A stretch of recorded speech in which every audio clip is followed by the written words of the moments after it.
Hey there folks, this video is an attempted follow-up to my true love video I made around last Valentine's Day. And I want to start by telling you a little story. It's roughly 10 years ago, my wife and I were living in Manhattan. And we were walking home one day, we think we'd eaten or something, we were walking back to our apartment building. And as we're walking along the street, we come upon this huge snarling dog. And I just drew up a little schematic for you. Okay. My wife is, I gotta do this right. Yeah, my wife is here, me is the M, and the dog is what you see as the D. And we are walking this way. And of course the dog is kind of in our way, and that big splotch there is supposed to be the dog's owner holding the dog by a leash. In any case, I'm really afraid of dogs. I've never been a big fan of dogs. I was allergic to dogs as a kid. Still am allergic to dogs, never got used to them, and they don't seem to like me. They bark at me a lot, and yeah, I'm kind of afraid of dogs. So, said dog was barking and snarling and kind of moving towards me. So what's my first instinct? Well, my first instinct is to take a step back, is to back away from the dog. So I'm standing there, and both my feet are still on the ground, and I feel I take the weight off one of my feet in preparation of moving my foot backwards. And then I realize that my wife is right next to me. And my wife is more afraid of dogs than me. She's really, really petrified of dogs.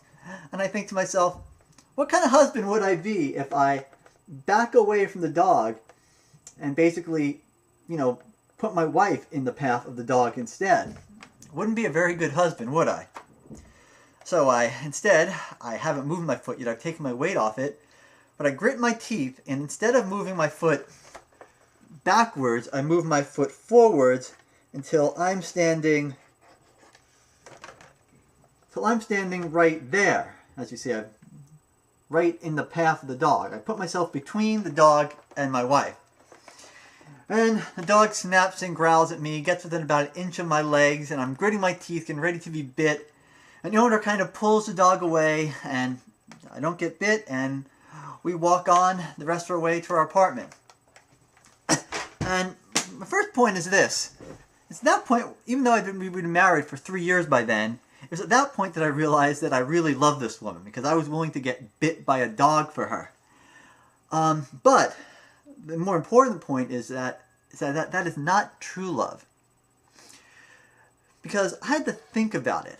I had to make a conscious decision that walking towards that dog was the right thing to do. It wasn't instinctive. It didn't happen automatically. And as any parent can tell you, if you're in that same situation and the person being endangered by a dog or a bullet or by a car or anything is your child, you don't think. You throw yourself in front of that danger. You would throw yourself in front of the dog. You would throw yourself in front of a bullet or a car or anything. And it wouldn't be a brave, conscious decision. It would just be complete instinct. You wouldn't be able to stop yourselves. That's just the point I want to make, because I'm a parent of 2 little boys. I'm sure any other parents listening out there, or anyone else that's going to be a parent, you don't know what true love is until you have a child. Because as noble as you may think and as nice as you may be to the person that you've picked as your lover or your wife or husband, the love you have for that person cannot even compare to the love you have for your child. It is an amazing and a wonderful thing. And so yeah, now that today is Valentine's Day, I just like to remind people what real true love is. And I hope most of you out there, one way or another, get a chance to experience it. Not everyone does for various different reasons, but even if you can't be a biological parent, I hope sometime in your life you can experience that kind of love, because it's a wonderful kind of love. In any case, as usual, I've got a lot to do around the house. I just ran up here to do a quick video. I've got to get back to the little sweeties. So hey, thanks for watching, and I'll see you next time.